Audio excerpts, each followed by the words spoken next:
Hello प्यारे बच्चों, देखिए आज है अपना लेक्चर नंबर 34, चैप्टर नंबर 2 वैद्युत विभव एवं धारिता। पिछले लेक्चर में हमने पढ़ा था समांतर प्लेट संधारित्र की धारिता। उसका केस फर्स्ट, जब दोनों प्लेटों के बीच पूरे स्थान में परावैद्युत पदार्थ भरा हुआ था। देखिए पहले यहाँ उसको देख लेते हैं आगे चलने से पहले। जैसे ये पैरेलल प्लेट कैपेसिटर था, ये वाली प्लेट ग्राउंडेड थी और इसको हमने यहाँ से प्लस क्यू आवेश दिया था और यहाँ प्लस आवेश। संक्षेप में ही रिवाइज कर रहे हैं थोड़ा इसको आगे बढ़ने से पहले। और इस प्लेट पर ऋणावेश, ये सब कैसे हुआ ये सब आप पिछले लेक्चर में पढ़ चुके हैं। और ये पूरा स्थान जो दोनों प्लेटों के बीच का है वो फुलफिल्ड है, यानी पूर्ण रूप से भरा हुआ है किसी परावैद्युत पदार्थ से जिसका परावैद्युतांक K है। इस स्थिति में हमने कल इसकी वैद्युत धारिता निकाली थी पिछले लेक्चर में, C = ε0 KA/D। अब हम आज के सेकंड पर चलते हैं जिसमें हम आंशिक रूप से इस स्थान को भरेंगे। दोनों प्लेटों के बीच का जो स्थान है वो पूर्ण रूप से न भर के आंशिक रूप से, यानी कुछ स्थान परावैद्युत पदार्थ से भरा हुआ है। तो देखिए जैसे हमारे पास एक प्लेट ये है और एक प्लेट ये है। पहली प्लेट को प्लस क्यू आवेश दिया गया है और ये आवेश इस प्लेट पर एक समान रूप से वितरित, क्योंकि ये चालक है। इसका पृष्ठावेश घनत्व प्लस सिग्मा और यहाँ ऋणावेश, और ये पृथ्वी से कनेक्टेड है और यहाँ का पृष्ठ घनत्व माइनस सिग्मा है। इसको थोड़ा इधर लिख देते हैं, प्लस सिग्मा और माइनस सिग्मा।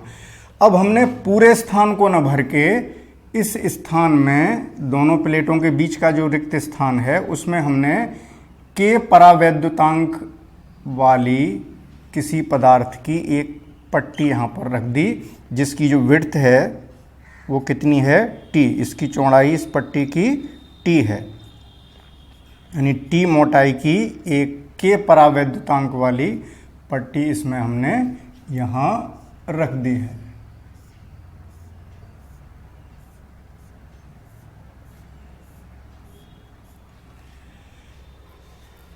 और दोनों प्लेटों के बीच की दूरी D ही है जितना कि उसमें था। यहाँ भी प्लेटों के बीच की दूरी कितनी थी D पहले केस में, और दोनों प्लेटों के बीच की दूरी यहाँ भी हम D ही लेके चल रहे हैं। और प्लेटों की अनुप्रस्थ काट का जो क्षेत्रफल है वो कितना है A। दोनों प्लेटें समरूप हैं, दोनों प्लेटों का क्रॉस सेक्शन एरिया कितना है A है। तो इस केस में अब हमें वैद्युत धारिता ज्ञात करनी है इस संधारित्र की। तो देखिए यहाँ पर ये बात आप ये समझ चुके हैं कि ये प्लस आवेश ये माइनस आवेश ये किस तरीके से है, लेकिन फिर भी मैं एक बार रिवाइज कर देता हूँ कि ये दोनों प्लेटें इंसुलेटेड स्टैंड पर रखी हुई हैं, वैद्युत रोधी स्टैंडों पर रखी हुई हैं। पहली प्लेट को हमने धनावेश दिया जो इस प्लेट पर एक समान रूप से वितरित हो गया। दूसरी प्लेट पर प्रेरण से पास वाले पृष्ठ पर ऋणावेश, उतना ही ऋणावेश उत्पन्न होगा और दूर वाले पृष्ठ पर यानी बाहर वाले पृष्ठ पर उतना ही धनावेश उत्पन्न होगा, लेकिन वो धनावेश पृथ्वी से आने वाले इलेक्ट्रॉनों से, क्योंकि ये प्लेट पृथ्वी से कनेक्टेड है। पृथ्वी से आने वाले इलेक्ट्रॉनों से ये आवेश उदासीन हो जाएगा। तो ये सिचुएशन बनती है। इसकी चर्चा हम पहले भी कई बार कर चुके हैं। तो चलिए अब चलते हैं इसकी वैद्युत धारिता ज्ञात करते हैं। तो देखें अब यहाँ पर दोनों प्लेटों के बीच दो प्रकार का माध्यम हो गया। एक तो ऐसा माध्यम जिसका परावैद्युतांक K है, और एक ऐसा माध्यम जो यहाँ पर है, यहाँ क्या है वायु या निर्वात। तो यहाँ वायु या निर्वात है। तो दो प्रकार का माध्यम है, तो दो प्रकार से हम यहाँ वैद्युत क्षेत्र की तीव्रता निकालेंगे। तो देखिए परावैद्युत माध्यम में हम वैद्युत क्षेत्र की तीव्रता देखते हैं। तो देखिए यहाँ लिखते हैं परावैद्युत माध्यम में वैद्युत क्षेत्र वैद्युत क्षेत्र की तीव्रता या वैद्युत क्षेत्र ही लिख देते हैं। ई बराबर कितना होगा, सिग्मा अपॉन एप्सिलॉन नॉट के। ये हम गॉस की थ्योरम में पढ़ चुके हैं और इस वाले टॉपिक में भी हमने बताया था, वही है सिग्मा अपॉन एप्सिलॉन नॉट के। अब देखें, एक स्थान, ये स्थान टी मोटाई में है, बाकी का स्थान यानी डी माइनस टी दूरी में क्या है, वायु या निर्वात। तो वायु या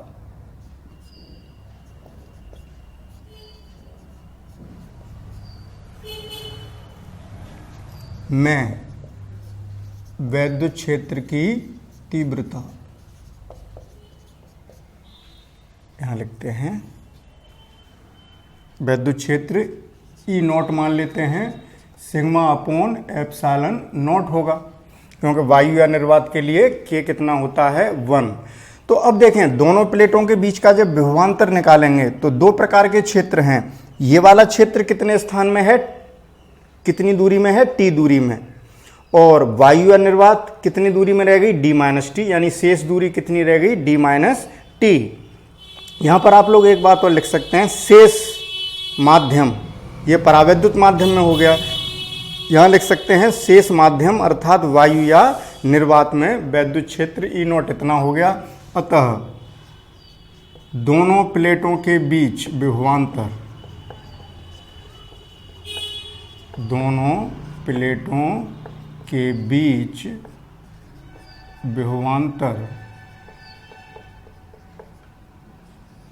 V बराबर, देखिए इस टॉपिक में हमने विभवांतर निकाला था, V बराबर कैसे निकाला था, E इंटू डी से, क्योंकि पूरे D स्थान में वैद्युत क्षेत्र E था, क्योंकि पूरा स्थान ही एक जैसे माध्यम से भरा हुआ था। अब यहाँ दो प्रकार के माध्यम हैं, तो देखें इतना वैद्युत क्षेत्र कहाँ है, परावैद्युत माध्यम में, और परावैद्युत माध्यम की दूरी T है, तो E इंटू टी, बात समझ रहे होंगे। ये क्षेत्र T स्थान में है तो E इंटू टी, यहाँ इतना क्षेत्र और यहाँ का ये यहाँ तक का पोटेंशियल आ गया, पोटेंशियल डिफरेंस। अब शेष माध्यम का और निकालेंगे तो plus E not, E not वायु या निर्वात की वैद्युत क्षेत्र की तीव्रता वो कितनी दूरी में है, डी माइनस टी दूरी में, तो E naught into D minus T. यहाँ वैल्यू पुट करते हैं तो V बराबर ई की वैल्यू देखिए sigma upon epsilon naught K into T, plus E naught की value sigma upon epsilon naught D minus T.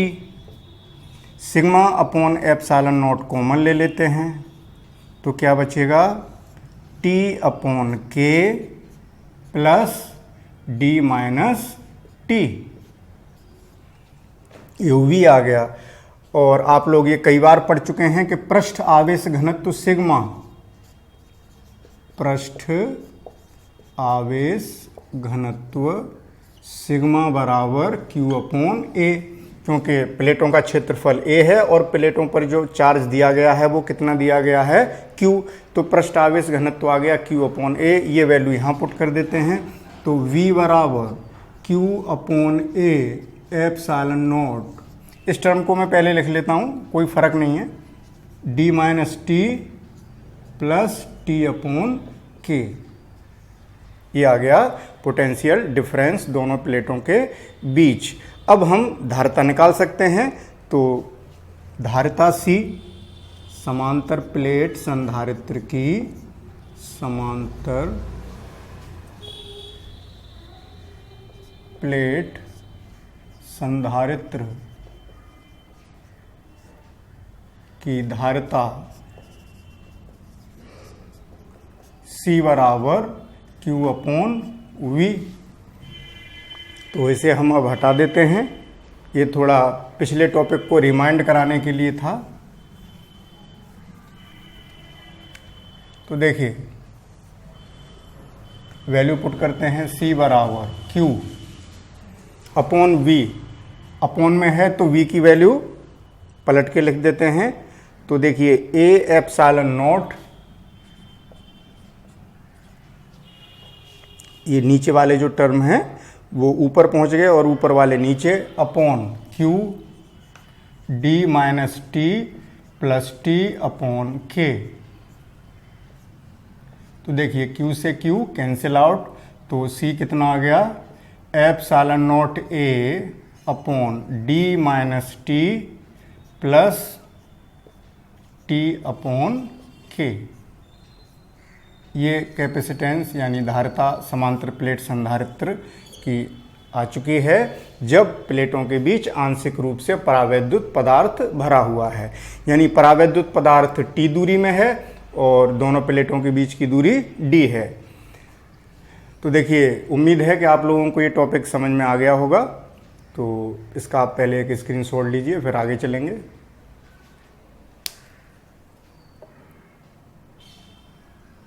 तो देखिए, अब आगे चलते हैं केस थर्ड पर। इसका स्क्रीनशॉट आप ले ही चुके हैं, अब आगे चलते हैं। तो देखिए, अभी हमने दोनों प्लेटों के बीच में T मोटाई की एक परावैद्युत पदार्थ की पट्टी रखी थी। अगर यही पट्टी धातु की रखी होती तब क्या होता, यानी अब हम क्या कर रहे हैं, केस थर्ड, यदि प्लेटों के बीच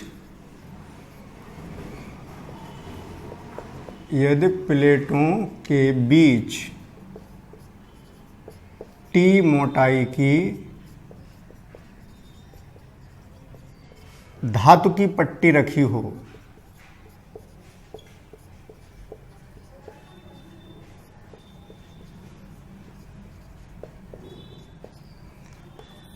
तो देखें, अगर यही पट्टी धातु की होती और धातु एक चालक है, और आप लोग पीछे पढ़ चुके हैं कि चालकों के लिए जो परावैद्युतांक है उसका मान अनंत होता है, तो के बराबर कितना हो जाता, यानी चालकों के लिए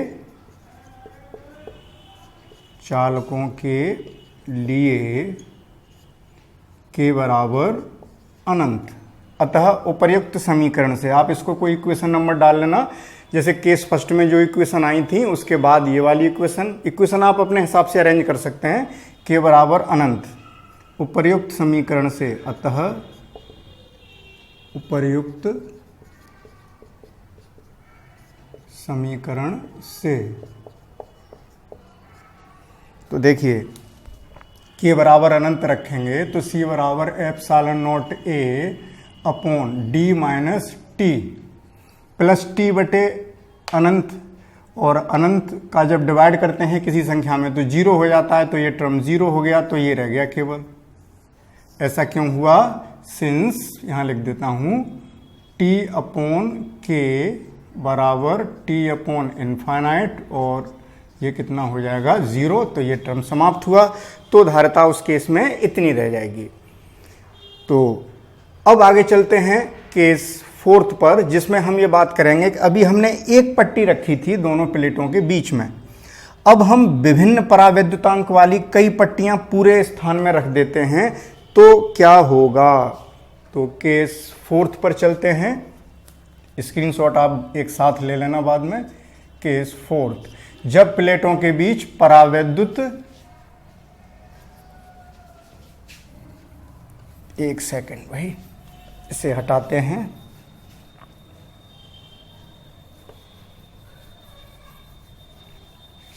इसको दोबारा बनाएंगे। जब प्लेटों के बीच, मैं यही लिख देता हूं भाई, समय की बचत होगी, बीच विभिन्न जब प्लेटों के बीच विभिन्न परावैद्युत पदार्थों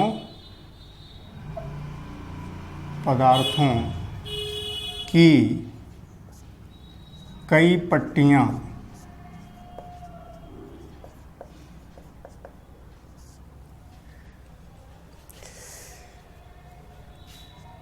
पूरे स्थान में रखी हूं।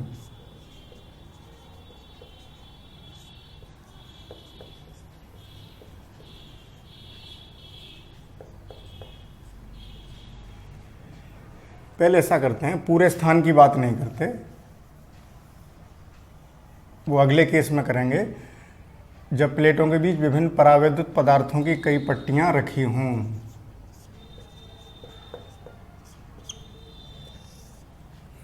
जैसे देखें, अभी हमने एक पट्टी को रखा था, अब प्लेटों के बीच, जैसे ये प्लेट हैं दोनों और ये वाली ग्राउंडेड है प्लेट, इस पर पॉजिटिव चार्ज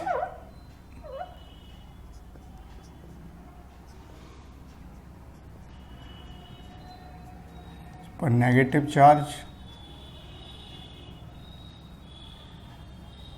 देखें एक पट्टी ये रखी है, इसका परावैद्युतांक है K1 और इसकी मोटाई है T1। एक ये रखी है, इसकी मोटाई है T2, परावैद्युतांक है K2। एक और रखी है, इसकी मोटाई है T3 एंड सो ऑन। कई रखी हैं, इसका परावैद्युतांक है K3। ऐसे डॉट डॉट कर दिया हमने, ऐसे प्लस Q चार्ज दे रहे हैं। तो देखें अभी ये हमने एक पट्टी के लिए निकाला, अब हमारे पास कई पट्टियां हैं, तो उस केस में इसी व्यंजक से देखें, इसी व्यंजक से संधारित्र की धारिता कितनी हो जाएगी। इसको मैं समीकरण डाल ही देता हूँ बेटा, इसको ऐसा करते हैं थर्ड डाल देते हैं, आप अपने हिसाब से डाल देना, या मैं इसको कोई भी इक्वेशन ए दे देता हूँ। तो समीकरण ए से आप समझ रहे होंगे, आप क्रम से इक्वेशन से अपने हिसाब से डालते जाना। तो समीकरण ए से देखें C बराबर एप्सिलॉन नॉट A। अब इसका कोई डेरिवेशन नहीं करना है, इसी फॉर्मूले की बेस पर, इसी की तर्ज पर हमें इसका एक्सप्रेशन प्राप्त कर लेना है। तो देखिए प्लेटों के बीच का जो डिस्टेंस है वो तो d ही है।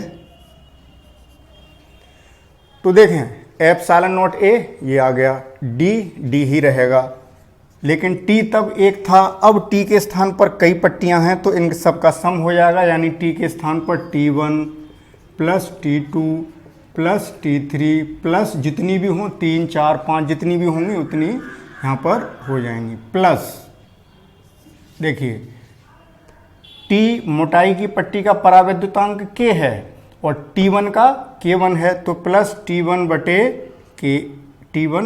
K1 प्लस T2 बटे K2। बेटा आप लोग पहले इसका स्क्रीनशॉट ले लीजिए, फिर मैं इसे हटाता हूँ। वैसे हटा देते हैं, ये आप नोट कर चुके हैं।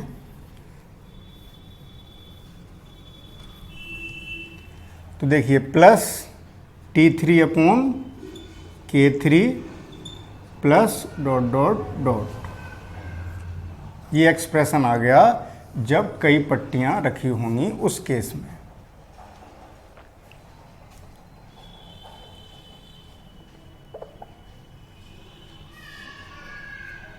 इसको इक्वेशन नंबर में बी दे देता हूं। अब चलते हैं अगले केस पर, केस फिफ्थ पर, जब प्लेटों के बीच विभिन्न परावैद्युत की कई पट्टियां पूरे स्थान में रखी हों।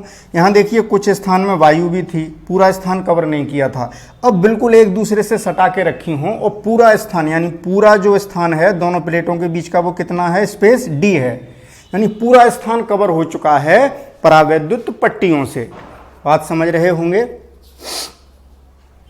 तो जब पूरा स्थान पट्टियों से भरा होगा उस केस में T1 plus T2 plus T3, तो मैं इसे अब हटा देता हूं, आप फिगर बना लेंगे बिल्कुल सटा सटा के, और मत बनाइए फिगर, कोई ज़रूरत नहीं है, ऐसे ही लिखते हैं। जब प्लेटों के बीच, ये केस फोर्थ पे चलते हैं अब। ओ शायद आपने इसका, चलो स्क्रीनशॉट तो इसका लिया था तब ले लिया होगा। केस फिफ्थ, जब प्लेटों के बीच विभिन्न परावैद्युत पदार्थों की कई पट्टियां पूरे स्थान में रखी हैं।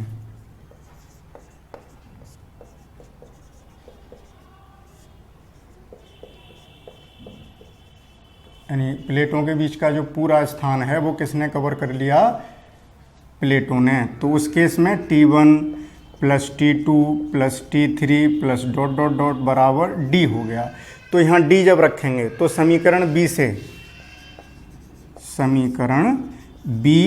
से देखिए, यहाँ इसके स्थान पे D रखेंगे तो C बराबर epsilon not A D minus D plus T1 upon K1 plus T2 upon K2 plus T3 upon K3 plus dot dot dot, D से D कैंसिल आउट, C कितना रह गया, C बराबर epsilon not A upon T1 upon K1 plus T2 upon K2 plus T3 upon K3 and so on, जितनी भी पट्टियाँ हों।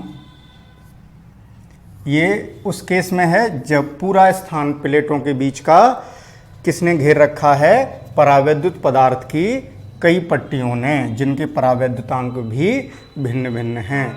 तो देखिए हमने भिन्न भिन्न स्थितियों में समांतर प्लेट संधारित्र की धारिता निकाल ली है। अब यहाँ एक बात और बताना हम भूल गए, थोड़ा मिस हो गया बताने से, वो हम पहले आप इसका एक स्क्रीनशॉट लीजिए तब चर्चा करेंगे।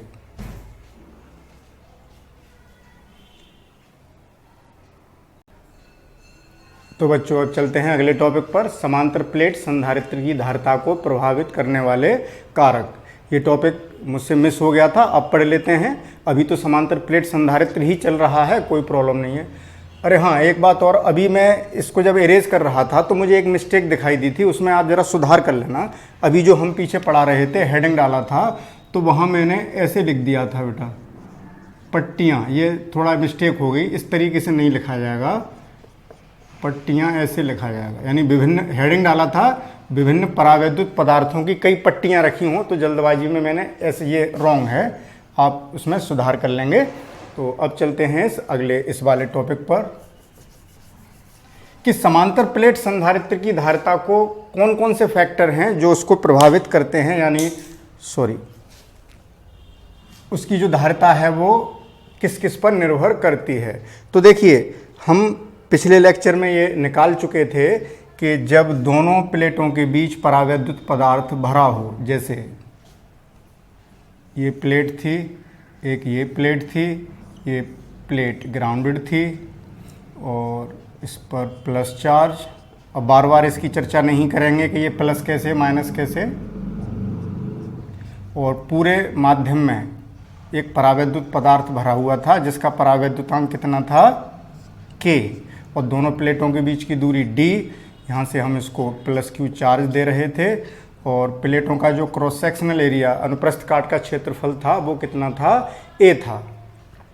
यानी जैसे इन प्लेटों का क्षेत्रफल, इससे मतलब है, यानी प्लेट इस तरीके से है, एक प्लेट ये है, एक प्लेट ये है, इनका जो क्रॉस सेक्शनल एरिया है वो कितना है, A। ये सिचुएशन यही तो है, और दोनों प्लेटों के बीच की जो डिस्टेंस है वो D है, और बीच में परावैद्युतांक K रखा है।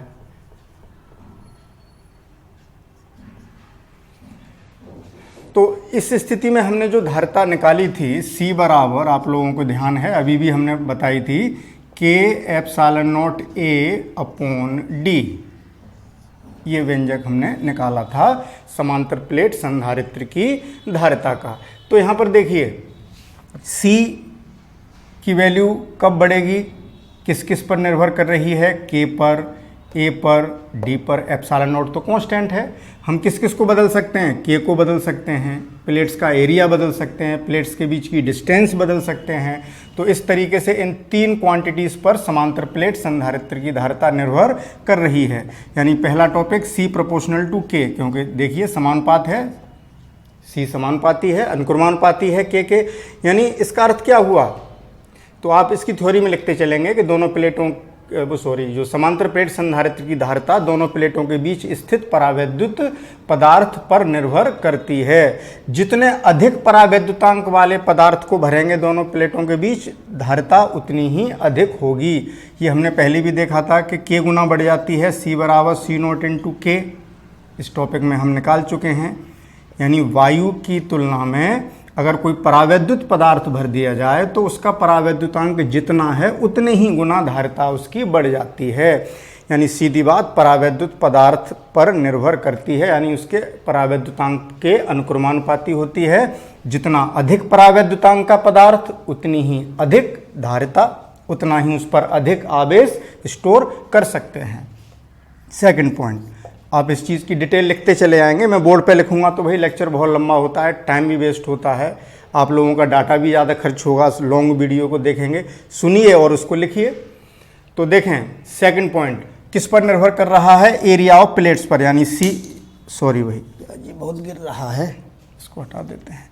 C प्रोपोर्शनल टू A, यानी प्लेटों के क्षेत्रफल के अनुक्रमानुपाती होती है। इसको कैसे लिखेंगे, समांतर प्लेट संधारित्र की धारिता प्लेटों के अनुप्रस्थ काट के क्षेत्रफल के अनुक्रमानुपाती होती है। यानी जितनी अधिक क्षेत्रफल की प्लेट लेंगे, यानी जितनी ज़्यादा क्षेत्रफल, यानी जितनी बड़ी प्लेट लेंगे एरिया ज़्यादा होगा और धारिता ज़्यादा होगी और उस पर उतना ही ज़्यादा आवेश स्टोर कर सकते हैं। यानी धारिता प्लेटों का क्षेत्रफल बढ़ाने के साथ बढ़ती है, सीधे सीधे प्रोपोर्शनल है। ठीक, बात समझ में आ गई? तो इस बात को भी आप लिख लेंगे। लेकिन हाँ, एक क्वेश्चन आपके दिमाग में अराइज हो सकता है, उठ सकता है, वो मैं दूर कर देता हूँ। अगर नहीं भी उठता है तो सुन लीजिए, उठ जाएगा कि आप ये भी सोच सकते हैं कि अगर हम दोनों प्लेटों का एरिया बराबर नहीं लेते, हमने यहाँ बराबर लिया है ए और ए, अगर अलग अलग होगा तो इस फॉर्मूले में कौन सा एरिया रखेंगे? जैसे एक प्लेट हमारे पास ये होती और दूसरी वाली प्लेट इससे छोटी है, ऐसे होता अगर, ठीक, इसका एरिया A1 या इसका A1 और इसका A2, तो अब इस फॉर्मूले में कौन सा रखें भाई? और सिचुएशन वही है, दोनों प्लेट के बीच की दूरी भी d है, बीच का जो परावैद्युतांक भरा हुआ है उसका परावैद्युतांक भी k है। तो फॉर्मूला ये है, इस एक्सप्रेशन से ही ये आ रहे हैं। इस एक्सप्रेशन में अब एरिया A1 लें या A2 लें, तो ध्यान रखें कि A2 एरिया ही कवर हो रहा है, ओवरलैप A2 एरिया कर रहा है, तो छोटी वाली प्लेट का ही क्षेत्रफल यहाँ लेंगे। तो इस केस में अगर प्लेट छोटी बड़ी हैं, वैसे ऐसी आवश्यकता होगी नहीं, क्योंकि ये मैंने बता दिया है कि अगर किसी बच्चे के मन में क्वेरी उठे, क्योंकि वैसे हम पैरेलल प्लेट कैपेसिटर होता है हमेशा आइडेंटिकल प्लेट ही लेते हैं, समरूप प्लेट ही लेते हैं। तो इस केस में क्या होता, C बराबर हो जाता K एप्सिलॉन नॉट A2/D, यानी जो छोटा क्षेत्रफल वाला चालक है, जो प्लेट है, उसका ही एरिया लेंगे। तो देखिए, हमने दो निर्भरताएं पढ़ी, एक तो परावैद्युतांक पर निर्भर कर रही है, अनुक्रमानुपाती है, प्लेटों के क्षेत्रफल के अनुक्रमानुपाती है। तीसरा देखें, ये अंश में है, ये हर में है, तो व्युत्क्रमानुपात हो गया। यानी थर्ड पॉइंट क्या हुआ, C प्रोपोर्शनल टू 1/D, यानी व्युत्क्रमानुपाती है प्लेटों के बीच की दूरी के। यानी प्लेटों के बीच की दूरी पर भी निर्भर कर रही है, लेकिन कैसे? जैसे जैसे प्लेटों के बीच की दूरी घटाते जाएंगे धारिता बढ़ती चली जाएगी। लेकिन इसकी भी एक लिमिट है, ये नहीं कि बिल्कुल ही खत्म कर दो। अगर D 0 कर दोगे, दोनों प्लेटें बिल्कुल चिपका दोगे एक दूसरे से, D बिल्कुल 0 कर दोगे तो C अनंत हो जाएगा। अनंत का मतलब इसको तुम कितना भी आवेश दे दो, क्योंकि अगर दोनों प्लेटें अगर चिपका दी, कोई बच्चा ये सोच सकता है कि सर अगर हम 0 कर दें दोनों प्लेटों के बीच की दूरी तब क्या होगा? जैसे एक प्लेट ये थी, दूसरी भी हमने यहीं चिपका दी, तो भाई दूसरी प्लेट ग्राउंडेड थी और ये वाली प्लेट क्या थी, इसको +Q आवेश दे रहे थे। तो +Q आवेश दोगे, प्रेरण से इस प्लेट पर ऋण हो रहा था, इधर प्लस हो रहा था, तो क्या होगा? तुम आवेश देते जाइए, इधर से इलेक्ट्रॉन आते जाएंगे, भाई पृथ्वी से कनेक्टेड होगी वो, तो एक ही प्लेट बन गई। अब ये आवेश सीधा सीधा पृथ्वी को जा रहा है और पृथ्वी की धारिता अनंत है, पृथ्वी को कितना भी आवेश दे सकते हैं।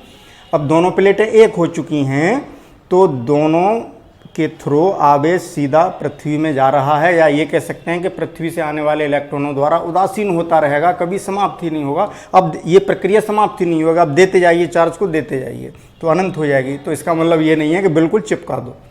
तो बात क्लियर होगी। यानी ये तीनों निर्भरताएं आप थ्योरी में लिख लेंगे। दूरी के व्युत्क्रमानुपाती, एरिया ऑफ क्रॉस से प्लेटों के अनुप्रस्थ काट के क्षेत्रफल के दूरी के व्युत्क्रमानुपाती, और प्लेटों के अनुप्रस्थ काट के क्षेत्रफल के अनुक्रमानुपाती, और परावैद्युत पदार्थ के परावैद्युतांक के अनुक्रमानुपाती होती है। तो ये हमने ये देखा कि पैरेलल प्लेट कैपेसिटर्स की जो कैपेसिटी है किस तरीके से बढ़ाई जा सकती है। तो एक बार फिर कैसे बढ़ा सकते हैं? अधिक परावैद्युतांक वाले परावैद्युत पदार्थ को भरकर, प्लेटों के क्षेत्रफल को बढ़ाकर, ज़्यादा बड़ा क्षेत्रफल लेंगे तो धारिता ज़्यादा होगी, दोनों प्लेटों के बीच की दूरी को कम करके।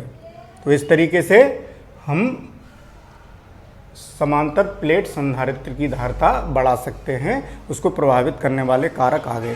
एक क्वेश्चन और आप लिखेंगे, मैं धीरे धीरे बोल रहा हूँ या लिख नहीं रहा हूँ, एक क्वेश्चन आप इसको नोट करेंगे। एक क्वेश्चन ये पूछा जा सकता है कि जो पैरेलल प्लेट कैपेसिटर है, जो समांतर प्लेट संधारित्र है या कैसा भी संधारित्र है, दूसरी प्लेट का क्या कार्य है। भाई हम आवेश तो पहली प्लेट पर ही स्टोर करते हैं, आवेश यहीं से देते हैं, फिर दूसरी प्लेट क्या कर रही है। वैसे मैं समझा चुका हूँ, पिछले लेक्चर में मैंने समझाया था, एक चालक ये लिया और एक चालक ये ले लिया। मैंने ये कहा था यही संधारित्र का सिद्धांत है, और दूसरा चालक, जो चालक हैं वही प्लेट का काम करते हैं, और यहाँ प्लेट हमारी समांतर हैं। तो दूसरे चालक ने क्या किया था, मैंने एग्जाम्पल देकर समझाया था कि 10 वोल्ट, 3 वोल्ट, 1 वोल्ट करके ये वाली प्लेट इसके विभव को कम करती है, जिससे कि इस पर और अधिक आवेश दिया जा सके, यानी इसकी धारिता को और बढ़ाया जा सके। तो आप क्या लिखेंगे क्वेश्चन कि समांतर प्लेट संधारित्र में या किसी संधारित्र में दूसरी प्लेट का क्या कार्य है। तो क्या कार्य है, दूसरी प्लेट पहली प्लेट के विभव को कम करती है, जिससे उसकी धारिता बढ़ जाती है, जिससे उस पर आवेश की पर्याप्त मात्रा संचित की जा सकती है। तो इस क्वेश्चन को आप और लिखेंगे, सुन चुके होंगे, कोई दिक्कत वाली बात नहीं है। तो ये समांतर प्लेट संधारित्र कंप्लीट हुआ, और कल के लेक्चर में फिर नया टॉपिक स्टार्ट करेंगे। धारिता का जो व्यंजक हमें निकालने थे वो कंप्लीट हो चुके हैं। तो देखिए, अभी समांतर प्लेट संधारित्र में हम एक बात और कैलकुलेट करेंगे कि यहाँ वैद्युत क्षेत्र है दोनों प्लेटों के बीच में, प्लस से माइनस की ओर वैद्युत क्षेत्र है। तो यहाँ वैद्युत स्थिति ऊर्जा भी होगी, दोनों प्लेटों के बीच में एक ऊर्जा भी संचित होगी वैद्युत स्थिति ऊर्जा के रूप में। तो उस वैद्युत स्थिति ऊर्जा का जो दोनों प्लेटों के बीच में संचित है, उसका हम व्यंजक निकालेंगे कल के लेक्चर में। तो इसका स्क्रीनशॉट लीजिए और चैनल पर बने रहिए। आशा है कि आप लोगों की पढ़ाई सही चल रही होगी, और विधिवत मन लगा के पढ़ते रहिए। Okay, thank you for watching. मिलते हैं कल।